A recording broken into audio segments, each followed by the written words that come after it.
I want to welcome you to the Capturing Life Stories webinar here, presented by NBA's collaborative partner, Older Adult Ministries. My name is Brittany Tane, and I am the Senior Marketing Associate at the National Benevolent Association. The NBA is the Health and Social Service Ministry partner of the Christian Church Disciples of Christ, and we collaborate with leaders and with health and social service organizations to strengthen and transform communities through compassion, healing, and justice. You can learn more about the work of the NBA by visiting our website at nbacares.org. Before we begin, I want to remind you that today's webinar is being recorded. So you can turn off your camera if you like, or you leave it on, but we do ask that you take a moment to look down and make sure that your microphone is on mute during the presentation. There will be a breakout session later in the program, and we invite you to turn on your camera and microphone at that time as you join in the conversation. I also wanted to let you know that recording of this webinar will be posted to NBA's website and YouTube page in the next few days, and I will put a link in the chat here shortly to our YouTube page. So at this point, I would like to welcome Jan Aerie, one of our presenters today and the coordinator of Older Adult Ministries. Jan, over to you. Thank you, Britt, and for all of the help that you offer us. Welcome from all of us to you. We're so glad you've joined us today.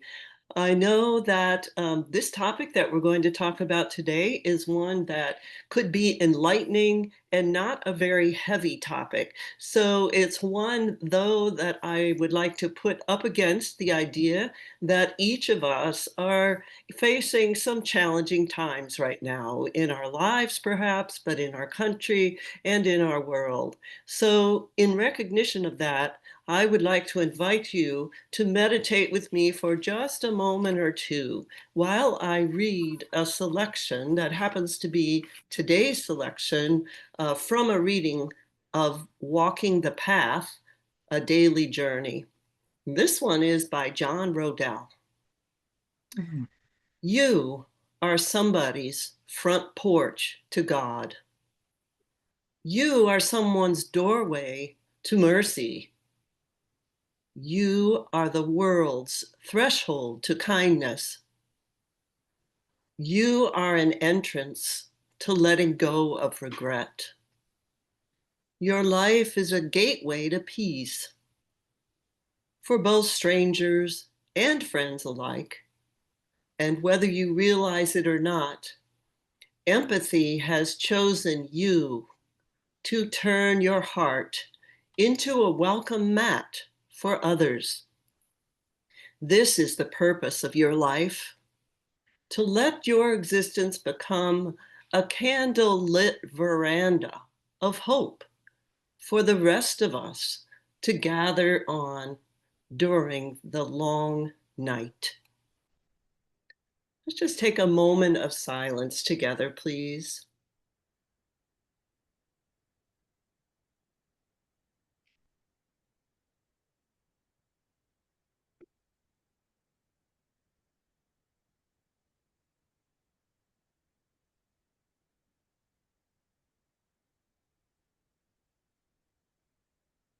Well, as Britt has welcomed you and mentioned that I am Jan Aerie, coordinator of Older Adult Ministries, we've been about this work now for a number of years in regions, in the denomination, and with the NBA.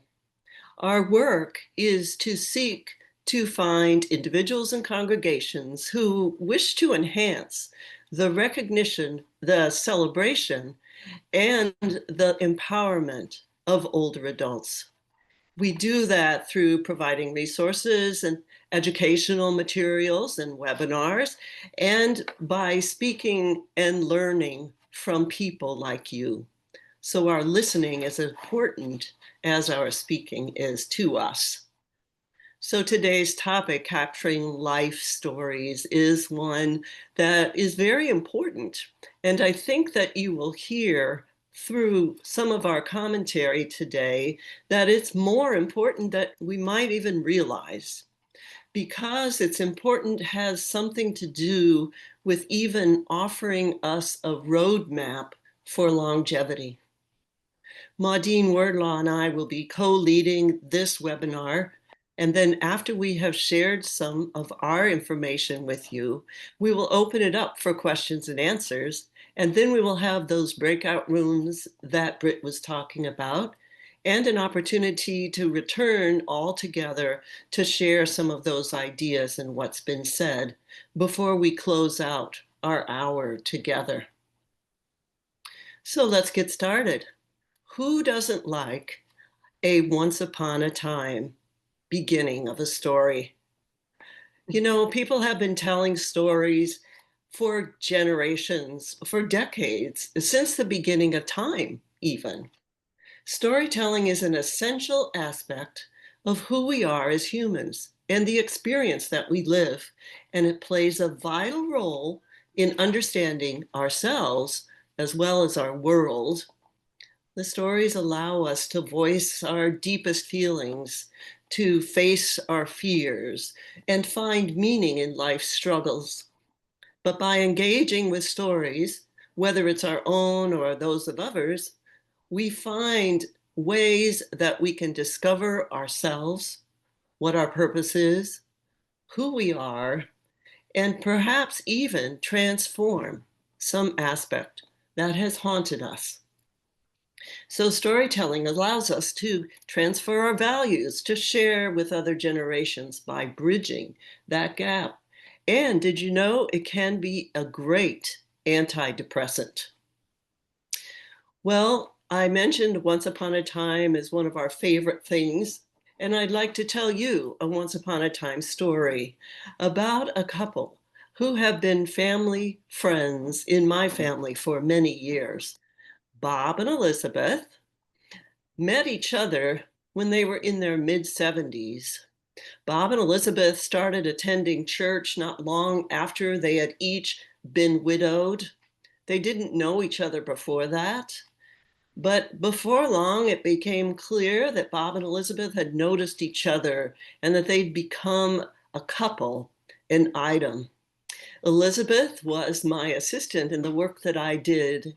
And one day she came to me and she said, I feel like a giddy teenager. I just can't even focus. I think I'm falling in love. Well, from that, our three teenage children found such a romance in this story that they would begin to connive how they could get Bob and Elizabeth together. Much of their satisfaction was met when they were married in our church in 2001. And there was a huge reception afterwards in Fellowship Hall, which included a wonderful cake and also Ben and Jerry's ice cream, because Elizabeth's son is the inventor of the flavors of Ben and Jerry's ice cream. So Bob and Elizabeth were adventuresome. They bought a mini RV and traveled across country, New York to California and back many times. They drove from New York to the Arctic Circle in Alaska. They rode mules down the trail to the bottom of Grand Canyon. And they took photos of the moose they saw up in the Arctic Circle. They shared these photos one by one by one when they returned from each of their trips.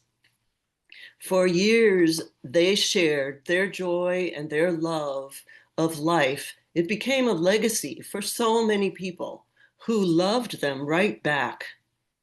As they aged, a few years ago, they found they needed to relocate, so they moved 2 years ago to the veterans home at 95 and 97 years of age. At that point, they adjusted well because they had such positive outlooks about everyone around them.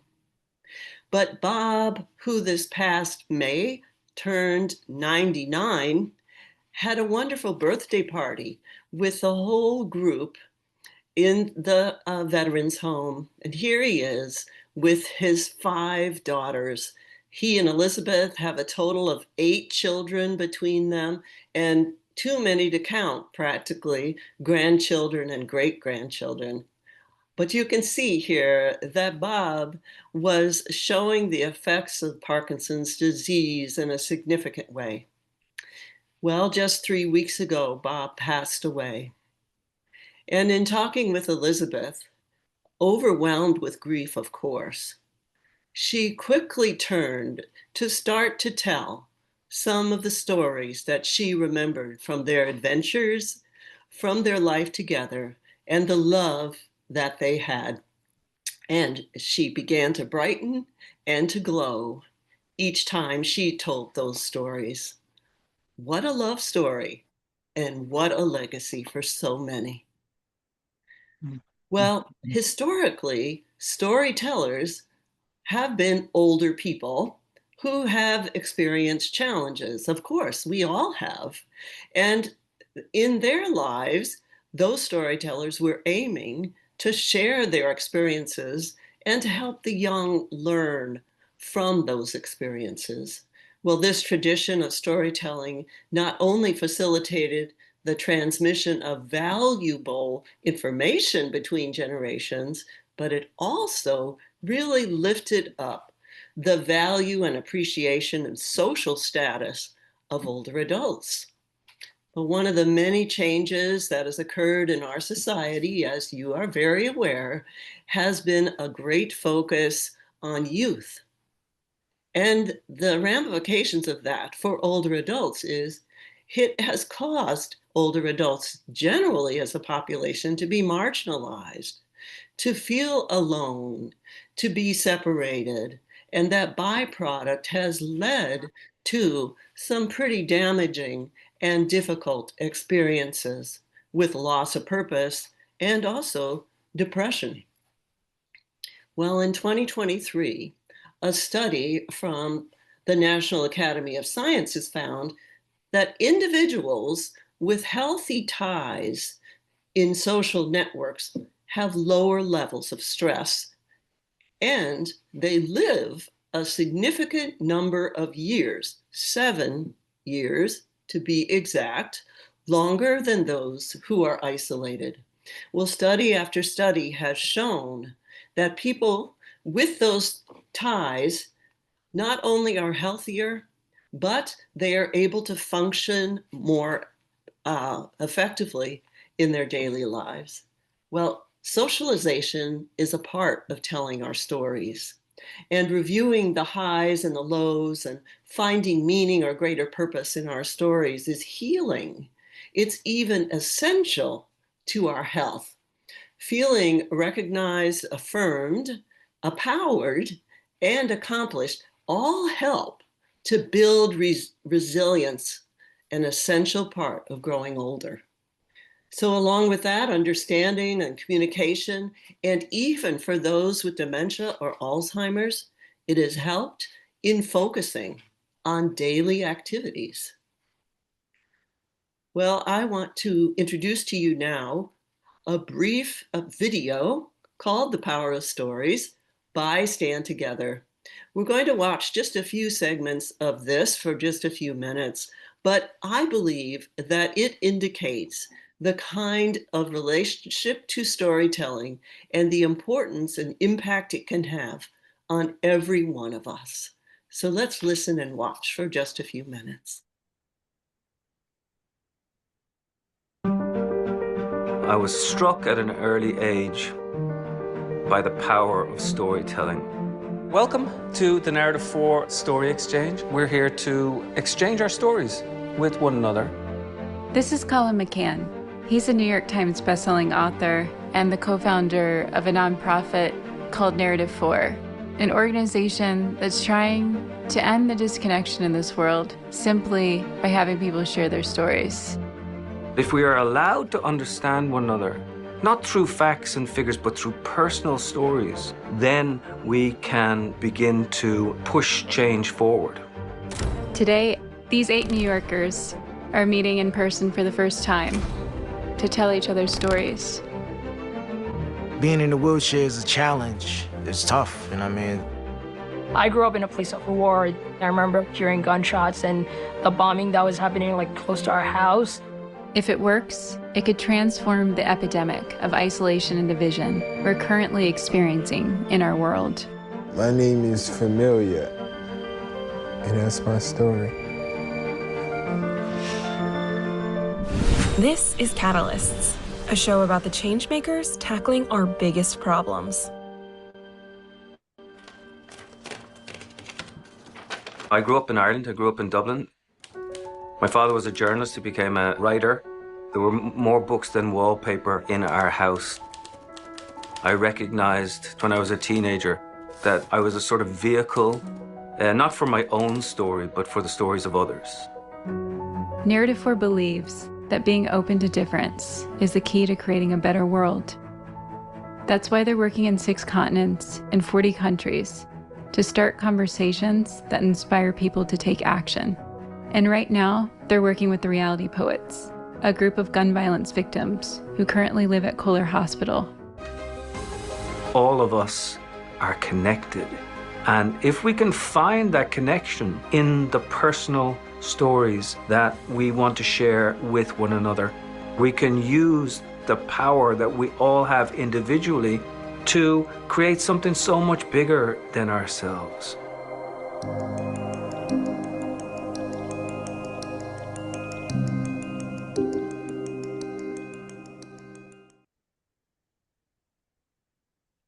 To me, that is an inspiring segment. I hope it is to you as well. And it's hopeful for all of us.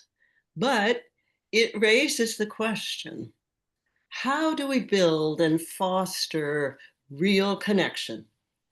And how do we help people find meaning in their losses, their conflicts, their accomplishments? And how may they pass along the knowledge that they have gained to other generations? Can telling our life stories improve the way that we understand our own life? Absolutely.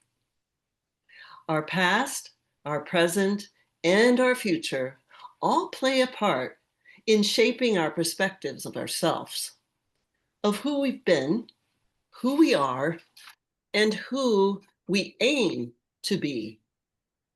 So purpose is a lifelong need, as relevant as we age as it is at any other age. Our purposes change as we keep adapting, and a life review offers us a way to look back and connect the dots. So gaining an understanding of who we are and how we got to be that way by reconstructing our past can provide personal benefits that many of us need. The past does matter, especially how we think about the past. The capacity for looking forward positively requires our looking backward and finding some resolution there. So by finding those positive benefits of earlier experiences, and even the ones that were the hardest, the most unfortunate struggles that we've had, people can confirm their values, the ways that they have arrived where they are, and perhaps even find a sense of pride, serenity, a peace, and have done their best. And in this way, they might find that they can accept the process of life itself. Well, Maudine and I will be sharing some ideas with you about how to encourage, how to establish some ways to process life review in groups or even individually. I want to mention just a few right now, but we'll continue with this conversation a little bit later too. One is there are small group storytelling circles. Many of these storytelling circles are virtual, and many of them are inclusive of people who are living in long-term care facilities, even those with dementia, so that they can be a part of sharing what they would like to talk about. It's guided by having a thematic topic, a theme that invites conversation each time they meet. Another is a life story club. The club is one in where people get together to share their life stories. But through that, those who participate are hearing some of the similarities between their story and others, or they're finding solutions to their own story. There's usually a group leader or a guide who can help people find resources or find the kind of knowledge or resolution that they might be seeking for parts of their life story. Another congregation and several in other places too have recorded the stories of older adults. They've recorded them in a permanent kind of way by archiving them in their public library. And then they've made them accessible to anyone. And particular beauty of that is to the families of those who shared the recordings. Another is that there are ways to create a collage, a scrapbook, a photo album, or even those who already have these, to look at their life in review. Here are some starting questions to begin to invite people to tell their story in any conversation that you might have. Tell me about, and offer a topic or wait to see what they tell you. Another is, when did you so-and-so? Or why did you so-and-so? We have a list of other conversation starters that we're going to offer as a resource to you by email. So there are more, but those props have been found to assist people in memory care with dementia or Alzheimer's in significant ways, in addition to others as well, by cementing some relationship to their past and to having a way that they can share in conversation about the things that they remember. Even part of a song or locating a tune is one that we know is so important, just like letters and photographs and other memory books, or creating some kind of a memory box is really helpful. So these are several of the ideas, as I mentioned. We'd love to hear yours, and we'll talk more about it later. But right now, I'd like to turn the time over to Maudine Wordlaw, who is my co-leader together today, and welcome her to share a little bit about herself and then talk about some of her experiences. So Maudine. Thank you so much, Jan. It is a privilege and has been a privilege working with you these past weeks, preparing for this, as well as the Older Adult Ministries. I really, truly am an older adult. This past Sunday, I just celebrated my 88th birthday. No one wants to, at Light of the World Christian Church, they say it couldn't be. You do too much. We see you doing so much. Still driving and everything. It's not me. It's just how God has his hand on me. I was raised in a Christian family with a great Christian dad and mother. And that's how I was reared. I was reared as a denominational child because they were very involved in denominational work. This was in Chicago. I was born in Chicago, Illinois. Never thought I'd ever leave Chicago, and certainly did not want to live in Indianapolis, Indiana. But it was God's plan for me because I was in the Baptist church and grew up in the Baptist church. And I think there was everything that you could have from a little child up, I was involved in, as well as when I became an adult and was involved in the state convention and Christian education. I'm a Moody Bible Institute graduate, as well as graduating from college. But I met Tom Benjamin, who was a pastor of the Second Christian, Light of the World Christian Church in Indianapolis, Indiana. And it was something about his ministry, about his preaching and all. I found myself first commuting back and forth, and then finally deciding, okay, let me hang it up. Both my dad and mother had made their transition to heaven. So I didn't see the need to really stay in the Chicago area and in our home church.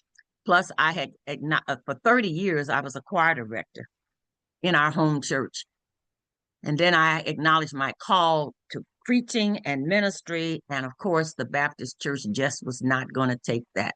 So I can't thank God enough for the Christian Church Disciples of Christ, how they accepted me, still accept me. And I find myself involved in so many things, a part of the Christian church. Here in Indianapolis, we have the senior living facility known as Robin Run. I served on that board for a number of years, was secretary because the board members wouldn't let me off. And so I stayed on until finally I said, okay, this is it. But my part at Light of the World Christian Church, now it's called Bishop Tom Benjamin, appointed me over the bereavement ministry of the church. So over 35 years, I have been the minister of bereavement. So that means that I counsel and work with families. Just did one this morning before coming on this time with Jan and all of you. And I hear the stories. I hear the death is not a welcome visitor. I'll tell anybody that. I was so grateful to have had a workshop on bereavement at this year's General Assembly down in Memphis. Never dreamed I'd have had 40 people in that workshop that day, but it was an awesome morning to have that. And to know how churches are picking up to know that having a ministry of bereavement in every church is a necessity, because families in the church, I know in our church, Light of the World Christian Church, I was telling Jan, I don't only deal with our members' family who die, but I deal with our members' family, even outside of our church, in town and out of town. And they say, well, we just need you. What do we do? How do we do this? How do we write a condolence? All of these things. So I have that opportunity of doing that. And I say it's not, when people say, how do you do all of this? My answer to that is, it's my assignment that God has given to me. And I'm just working my assignment. So I come this morning or afternoon here in Indy. It's afternoon for some of you in the central time zone. It's still morning, but we are after the noon hour, so it's now afternoon. And it's just a pleasure. Not that I love death, but I have learned how to help others in their grieving. And also people not only in death, but even in health situations. Many of our members will call me and say, what hospital should I take my loved one to? What doctor should I contact? And I don't know how I happen to be attached to so many folk, not just and all the funeral homes in Indianapolis know me, and hospital places as well. And I appreciate how God has helped me to learn and to know how to introduce people into caregiving. We had our pastor, Reverend R. Janae Pitts Murdoch, who is the first female to pastor Second Christian Light of the World. And in just another month, we'll be celebrating 159 years as a church in the Christian Church Disciples of Christ. And she is the first female to pastor. And what a powerful woman she is. She's involved with much in the denomination now, and maybe some of you have met her. But as she preaches and teaches, and we have been having caregiving summits where our servant leaders of the church must come to those. And we have been dealing with caregiving, which I see helping so many people, because it's not just about coming to the worship every Sunday morning. And since pandemic, many people don't come into the building to worship. They would rather virtually. I say to folk, I don't know why you want to be virtually in church. I want to be in the building. And I'm in the building every Sunday morning, early in the morning. And by going early, I get to greet all folk coming in. And I walk around wherever they're sitting to say, good morning, welcome, how are you? And hug them and all those kinds of things. And so many of them say, we just look forward to you doing that. And I say, well, it's not me, it's God. So the caregiving and how Pastor has brought in two persons who are part of the hospital systems here in Indianapolis. They are both doctors, well, and in the hospitals. So they have come in helping and training us on how to do caregiving things, which is a help to all who are servant leaders in our church, whether you're an elder, a deacon, head of an organization, a Sunday school teacher, Bible study group leader, whatever, that you have this knowledge so that you can help people in your group or in your organization, how that they can help someone else. And I really appreciate, and I don't know if, and I'm not against any man on this line, but it's just something about us women that I guess it's the mother in us and the grandmother, and I'm even a great grandmother in us.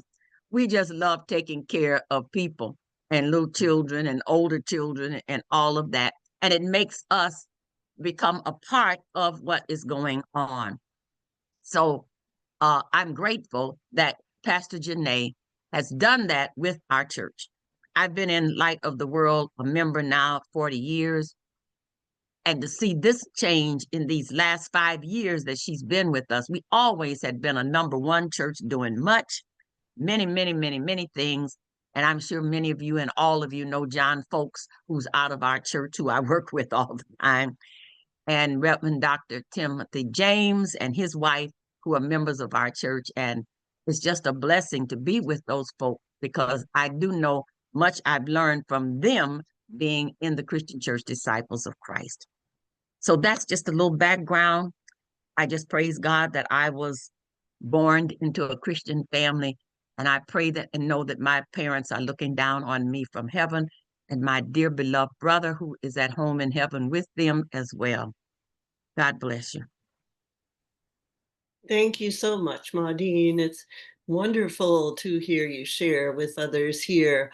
We would like to take a segment of time now to hear some questions from you or to invite you to ask us for clarification or some additional information before we shift into some breakout rooms.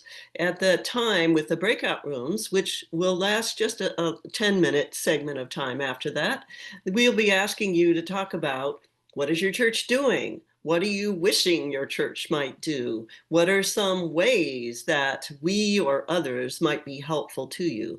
But right now, we just like to just back a little bit and review where we come so far and see whether there are any questions or comments that you have for us. Don't forget to unmute before you speak.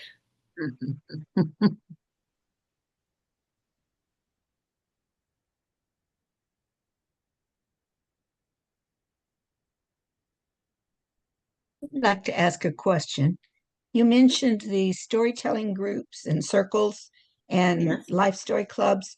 Is there any, what are the resources for a leader for something like that to be able to organize and get started? There are some links and books that we're going to offer to you in a resource list that we will email to each of you tomorrow. And so there will be some support for that there. A guide specifically for the Life Story Club, I'm not sure about that, but there are some web links that might supply some of that. And it's a good question for us to research and see if we can source out. So I'm glad you've asked it. Others?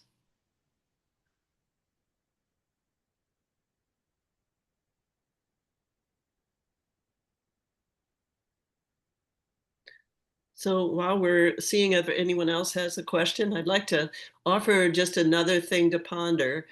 Do you know why older adults seem to tell the same stories over and over again? There's been some scientific research recently, and what they've shown is something that is amazing to me, that these stories are chosen very carefully by any of us, but older adults as well, They're carefully curated because they are something to wish to convey to other people of importance. Something of learning or importance, or something to leave as a legacy in memory. And if it's felt by the older adults or by any of us that the story has not been heard or understood, then it can be repeated. And so sometimes we might want to ask ourselves, why am I hearing the same story again? Where is the meaning? Is there a hidden meaning in there? I found that fascinating, and I think that because we hear so many people say, why do they say the same story? I think it's important. There's some importance in that story, and we need to mine for the nuggets of what is that importance in that story, and to share it or invite them to pass it on.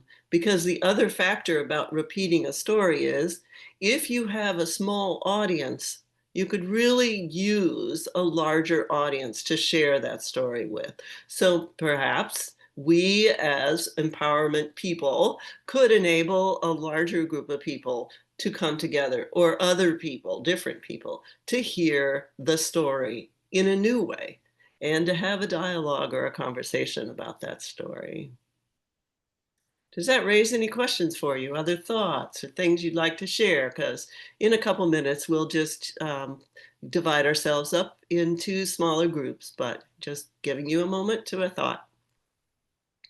Jan, I think also some people, and I definitely can speak for African American, don't like telling their story.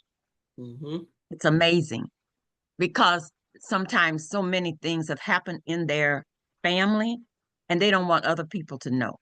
Mm-hmm. They don't realize or think that, well, maybe sharing that could help someone else, that wouldn't happen with them or in their family. Mm-hmm. I find that among African Americans, I really do. I can't say that for other nationalities, but being an 88-year-old African American, I have learned that a lot of families will not share or don't want to share. And if they think you know, they'll say, please don't tell anybody this. Or if they share it with you, I have families in our church who will share things with me and they'll say, Maudine, please don't share this. I said, no, okay, no problem. I'm not going out and gossip. So, but they'll say, I needed to share it with you because I know you'd pray. That's some of the things that I get in our church. I'm so glad you shared that, Maudine. And I love that. It can be held in prayer. Right. I'll add one little thing, and I'll even turn on my camera. What do you know about that? So my dad was a Marine, and as a father of 4 little girls, he told us stories, none of which were true. And the idea of conveying values through the story, I think he wanted to be a hero, and he was. And so he would tell us about how he got the scar on his hand when he traveled out west with Kit Carson, hunting buffalo and working with the Indians. And he got involved in the fight. And so that's where the arrow caught him when they were out together. And he also told us the story of how Mom was a Hawaiian princess and was about to be sacrificed to the volcano god. And he swooped down in his airplane and rescued her. And that's how they got together. And I love the idea that sometimes stories don't have to be fact-based, that they can still be rich with meaning. And even though he died 26 years ago, these are stories that I tell my children, my grandchildren, and I have a new great-grandchild.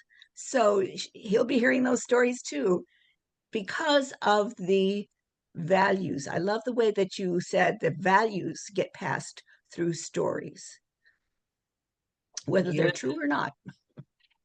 That's true. I'm glad you brought up that aspect. Your dad sounds like he was a wonderful storyteller. I'm seeing some comments in the chat, so thank you for those. Frances says she has resources for writing this story group. And Paul says Big Fish is an incredible movie to watch. with an older adult, perhaps, on the value of intergenerational storytelling. Nice. Nice. Yeah, thank you for those. And you can continue to add comments or thoughts in the chat. But right now we're going to divide up into breakout groups. There are some questions that we will also post in the chat for you to look at. There they are. And you can use these as jumping points for the conversation that you have. We'll just have 10 minutes together. Our goal is that you each have a little time to share. We have a guide for our groups, and we'd just like to hear from you and learn from you and collect this information about what your church is doing or wishes to do and what is needed to reach those hopes. So in just a moment, you'll find yourself in a group, and then a little bit later, you'll see that it's timed out and it's time to return back, which will automatically happen amazingly in 10 minutes. All right, see you then. There you are. Good to see you all back. I hope you had a fruitful conversation. Maudine and I would like to hear from you. What are some of the things that you shared in your group? What are some ways that you would like to see things change or occur, or some ideas that you've gained from others? And if you're willing to share that with our whole group so we can all hear it, just remember to unmute. And I see we also have a couple people, I think, ready to comment. So go ahead. So, Jan, I shared this photo of myself and 3 of our older adults, and we went to a local restaurant. It's a town of 3,000, so small town, but we had a lunch group, and I've decided to do that like once a month. And I'm hoping actually that maybe that can spread maybe beyond our own congregation. But this is for people who are widows or widowers and are home alone and don't often get out.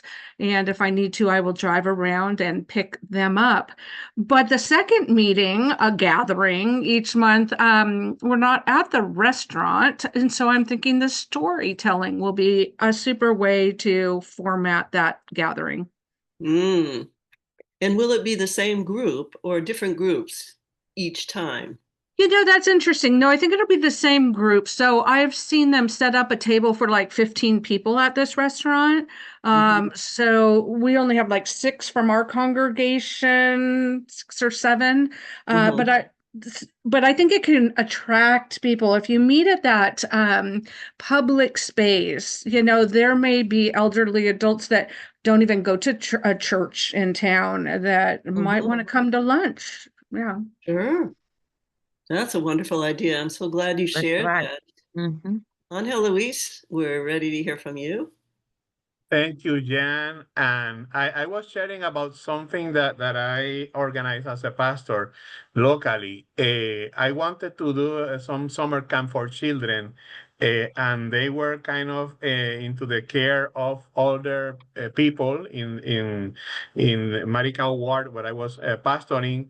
So we had an idea to make a combined summer camp with children and older adults, like, you know, grandchildren with their grandpas, with their grandmoms, and together. And we discovered that the songs that older adults sang when they were children were more or less the same as our children were singing at that moment. So they sang together.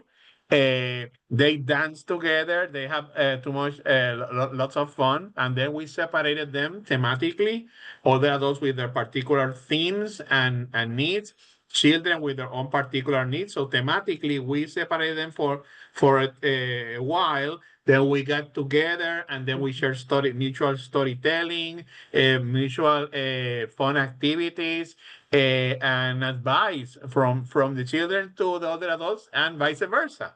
So it was lots of fun. We learned a lot from each other. And that's another suggestion that I can share with you. Combine intergenerational summer camps for our older adults, along with the children of our communities. Thank you. Thank you. Love that. We're nearly at the end of our hour. Maudine, would you like to make a closing comment before I close us out with a couple of suggestions? Well, I think what we've heard has been excellent, and especially what was just said about it reminded me of what we do. Our elders of our elder board, we every year have lunch, dinner with young, our young, our youth. Our youth is called the Light Squad, and we meet with them and have dinner. And so one of us will sit at every table, so we're not all together, and it's just an awesome activity. We have a very large group they meet on Tuesday nights, and there's over 100 young people. It's not all our youth from our church. People send their youth in from other churches because they have heard about type of ministry that we have with what we call the Light Squad. And many of our Light Squad goes off to college, and our church supports them monetarily, as well as their names go out, and we get them individually, and they don't know who's praying for them while they're away at school. That is amazing. What a wonderful intergenerational example. And it's really the most vital way to have church.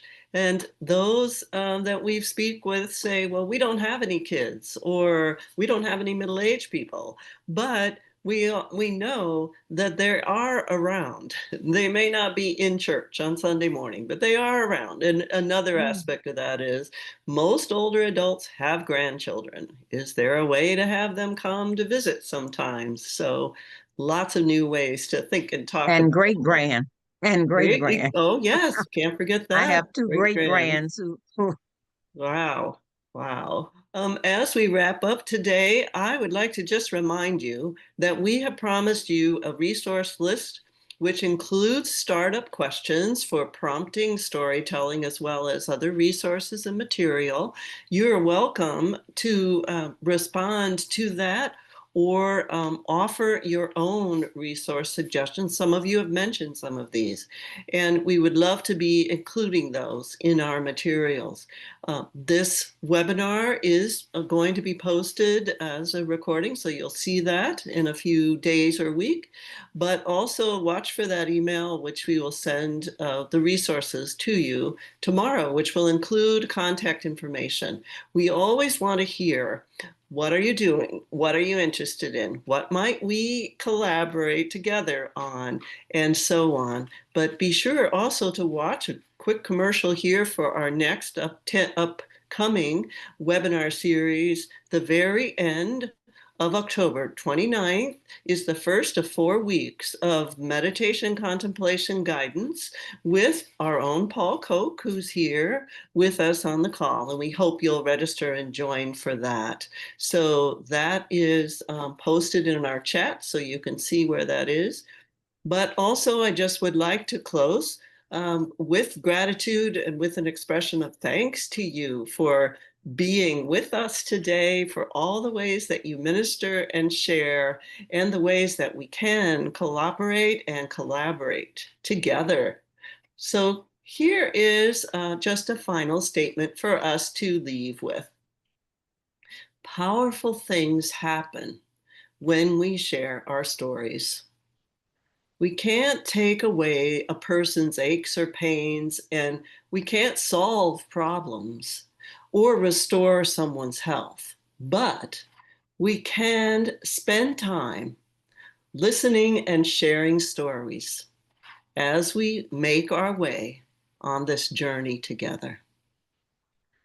And as we close today, I hope that you will find the stories and the storytelling group that you might be interested in starting or joining, and to keep us posted about that. So blessings to you all, and thank you very much. We'll see you next time. Bye-bye.